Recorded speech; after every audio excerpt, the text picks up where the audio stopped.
Olá, bom dia amigos e amigas do canal Dica de hoje. Hoje nós vamos responder o e-mail do Marcos, um senhor já de 62 anos que já está parando de trabalhar. Ele já tem um patrimônio em dinheiro e agora ele quer uma renda de dividendos, porque ele já teve problemas aí no passado com imóveis. Ele chegou a escrever a história dele, então ele não quer fundo de investimentos imobiliários, mas mais importante do que as ações que mais geram dividendos, ele quer aí uma regularidade, ele quer periodicidade. Então eu montei aqui um esquema com 7 passos rápidos, a gente já vai ver. Enquanto isso, deem o seu like, se inscrevam no canal e a gente já começa depois da vinheta.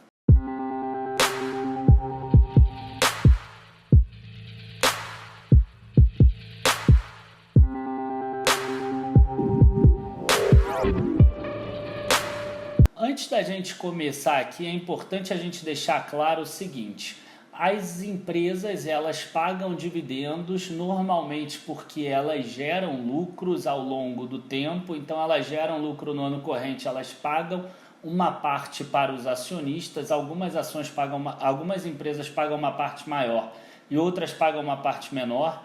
Não é porque uma empresa pagou 10 anos seguidos dividendo que ela vai pagar no 11º ano, e também não é que ela pagou 10 anos seguidos em fevereiro e agosto que no 11º ano ela também vai pagar em fevereiro e agosto. E nós já estamos com a planilha que eu fiz com o Stock Guide do GuiInvest Pro, e o primeiro passo dela é a gente separar exatamente as ações que pagam dividendos das que não pagam dividendos. E mais ainda, vamos separar as ações que pagam pelo menos na média dos últimos 3 anos 2% do valor da ação. Isso a gente chama de yield.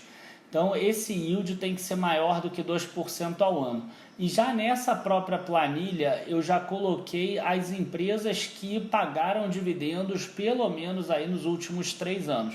Então essa contagem 3 que você vê aqui são as ações que pagaram nos últimos 3 anos. Só para efeito do vídeo, eu deixei aqui algumas ações que pagaram muitos dividendos, mas que só pagaram 2 anos. Por exemplo, a Celesc, a Paranapanema, a Elbor, a WLM, elas têm aqui médias de yield maior, mas elas não pagaram em 2017, muito provavelmente por causa de prejuízos aí. Tá? Então, não tenho certeza de todas elas foram prejuízo, mas normalmente é por causa disso.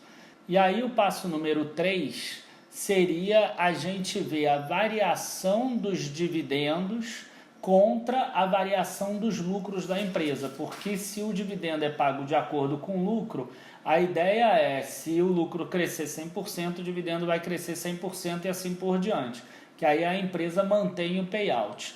Mas será que isso realmente acontece? E aí aqui eu peguei a variação do dividendo, aqui tem a variação do lucro. Então, só para vocês terem uma ideia aqui, essa Alfa Consórcio cresceu o dividendo 30% e o lucro dela caiu 18%. O Santander, a gente teve aqui uma variação para baixo de dividendos de 2015 para 2017 de 74%, uma variação de lucro para baixo aqui de 17%. Todos os dados do GuiInvest Pro.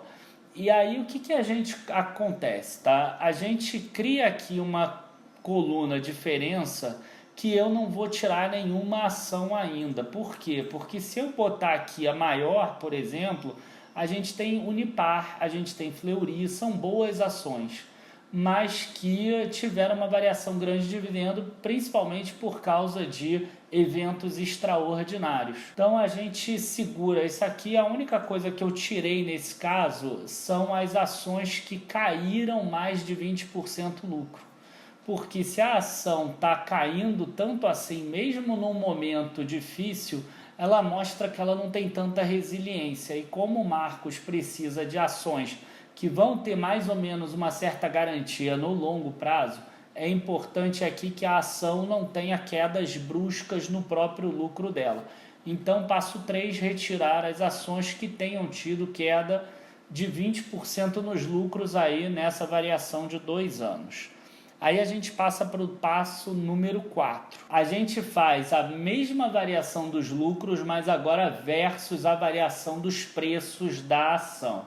E a gente consegue ver isso nessa planilha aqui. A gente percebe que algumas ações subiram aqui os preços, por exemplo, Alpargatas 153%, o lucro dela subiu 54%. A gente tem Unipar, subiu 434% o preço, boa parte disso por causa do lucro. É possível o preço subir muito mais do que o lucro, mesmo que ele se acompanhe aí no longo prazo? Porque a taxa de juros no Brasil caiu muito. Mas todas aquelas que tiveram uma diferença superior a 100%, eu tirei. E eu aumentei muito, eu coloquei 100%, principalmente porque teve uma queda muito grande dos juros do Brasil. Uma queda que nunca antes foi vista. Os juros caíram em um ano pela metade. Saiu de 14% e acabou em 7%. E aí a gente passa pro passo número 5. O passo número 5 tem a ver com payout, que é exatamente quanto a empresa paga de dividendos dividido pelo lucro.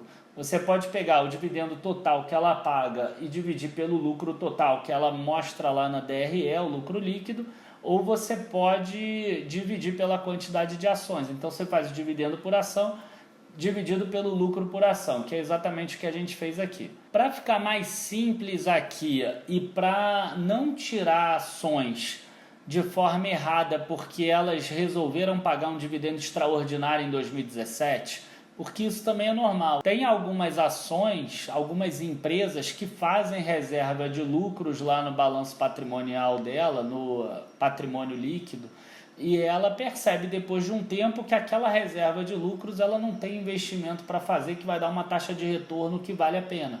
Isso foi o que aconteceu, por exemplo, com essa CCPR, que distribuiu 153%, a geradora Paranapanema distribuiu 105%, e a própria Unipar aqui distribuiu um pouco acima do payout dela.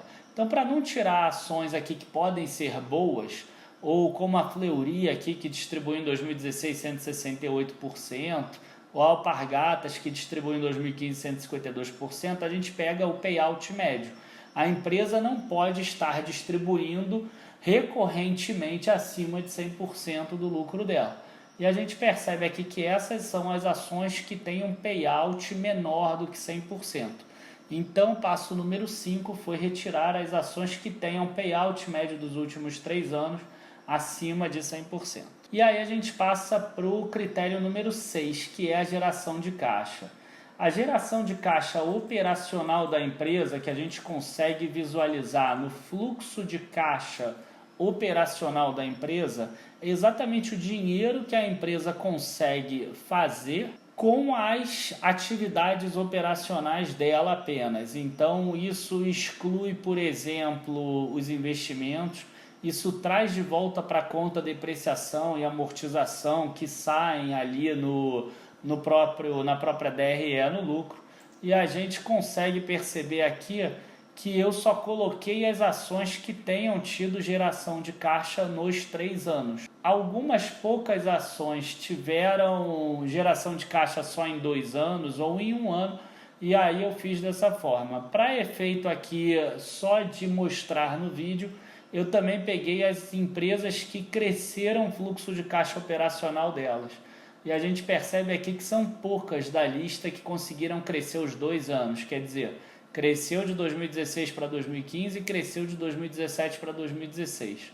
Né? A gente tem aqui um grande número de empresas que geram caixa operacional, mas que estão com caixa operacional, por exemplo, abaixo do valor de 2015. E aí, finalmente, a gente vem para o item 7, que é o principal aí, no caso, para o Marcos. Isso tudo foi só para a gente selecionar ações que vão dar segurança para ele em termos de lucros, em termos de dividendo, em termos de geração de caixa ao longo do tempo e, às vezes, até algum crescimento, porque a gente tirou as ações que reduziram muito o lucro.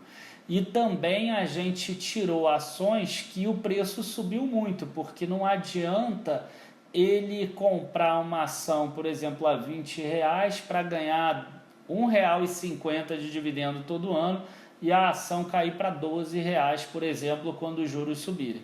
Então, tudo isso a gente pensou E aí a gente vem agora para regularidade. Isso aqui foi o que mais me deu trabalho, porque eu tive que botar uma a uma. Elas estão aqui separadas pela média do dividend yield e a gente percebe aqui que algumas empresas têm realmente uma periodicidade. Ó. A Unipar ela distribui dividendos sempre em abril. Em 2017, como tinha a questão da OPA, ela distribuiu dividendos extraordinários, mas normalmente é só uma vez por ano. A Múltiplo já distribui mais vezes, ela distribui trimestralmente. Se a gente parar para olhar aqui, a gente vai ver que a Múltiplos tem muito mais segurança do que a Unipar, ó, que varia muito mais o yield dela. Depende desses dividendos extraordinários. A BB Seguridade semestral em fevereiro e agosto. A PTNat aqui já aparece em quinto lugar anualmente em junho. Alpargatas trimestralmente em março, maio, agosto e novembro. Ela está com um dividend yield atual muito baixo, só de 2%, então às vezes vale a pena sair. Ela está com uma média alta porque em 2015 ela distribuiu muito naquele não recorrente que a gente viu agora há pouco. A gente tem aqui Geração Paranapanema, que não é tão regular.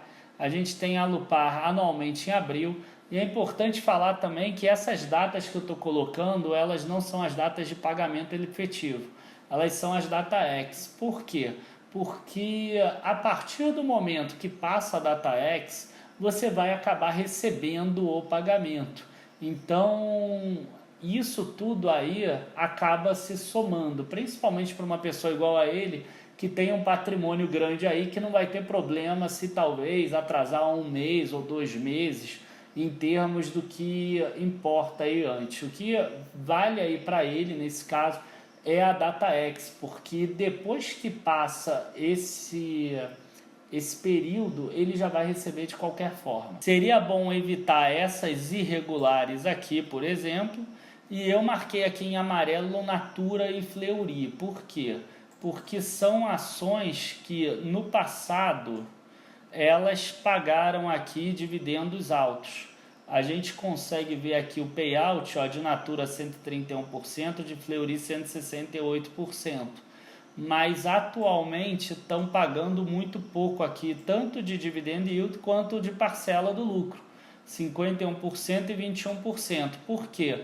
Natura está mudando o business dela e Fleury está fazendo aí um investimento em expansão para abrir 72 a 90 unidades novas.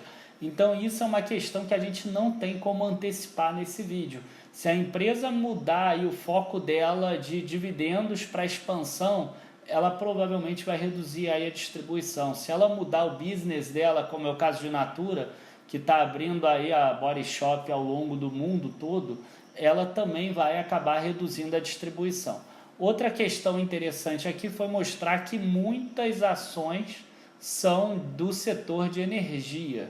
A gente vê aqui, ó, GEPA 4, a gente vê a Loop 11, a gente vê ENG 3, a gente vê TRPL 3, a gente vê Energisa, a gente vê a outra TRPL, a gente vê ainda aqui Coelce, a outra Coelce, e também o setor de saneamento, que são setores de crescimento lento, ó, Sabesp e Copasa aqui, as duas, tá? Então, enfim, pessoal, essa planilha aqui eu vou estar disponibilizando dentro da área de membros para membros Gold. Eu vou criar ali uma área específica para a gente disponibilizar planilhas. Não sei se já quando sair esse vídeo, mas a gente quer fazer uma coisa bonita lá no site, então a gente vai disponibilizar lá. Eu espero que vocês tenham gostado aí. A questão da regularidade é muito importante quando a pessoa já está mais velha e ela precisa viver de renda.